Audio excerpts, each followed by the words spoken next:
L'arbre dans la ville aujourd'hui, malheureusement, il n'est pas suffisamment présent et pour toute une série de raisons, pour des questions de santé, de bien-être, de qualité de vie en ville, de climat, il faut absolument qu'il y ait davantage d'arbres dans la ville. On le sait depuis toujours, et au 19e siècle, quand les métropoles se sont créées, on a introduit les arbres massivement dans les villes. Au 20e siècle, c'était tout pour la voiture, on a oublié les arbres.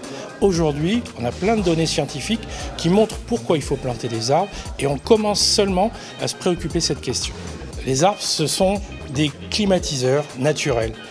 Ils pompent l'eau du sol, ils l'évaporent dans l'atmosphère et ça fait un effet de rafraîchissement. En plus, ils font de l'ombre et donc dans les endroits où on veut de la fraîcheur, il faut avoir de l'ombre et de l'évapotranspiration. Et donc c'est aujourd'hui surtout pour ces fonctions climatiques qu'on a besoin de davantage d'arbres.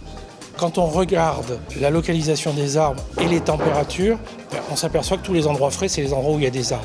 Donc si on veut avoir frais pendant les canicules dans la ville, il faut avoir le maximum d'arbres et partout, sur le domaine public, sur le domaine privé, dans les jardins, dans les entreprises, sur les parkings, partout il faut des arbres et de la végétation en général pour cette fonction de rafraîchissement. Via Terrata, c'est un projet très important parce que trop longtemps on a pensé que la nature en ville, c'était uniquement le public qui devait s'en occuper. Aujourd'hui, comme c'est l'ensemble du territoire sur lequel il faut raisonner, c'est l'ensemble des acteurs du territoire qui doivent se mobiliser pour changer leur cadre de vie et pour trouver un paysage qui sera plus résilient.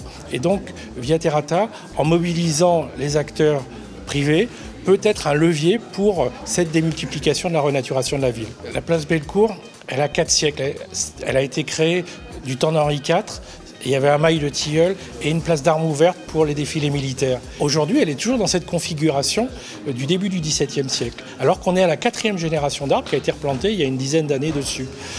La question, c'est est-ce que avoir un mail planté où il y a de l'ombre et un grand espace au soleil, c'est encore d'actualité aujourd'hui?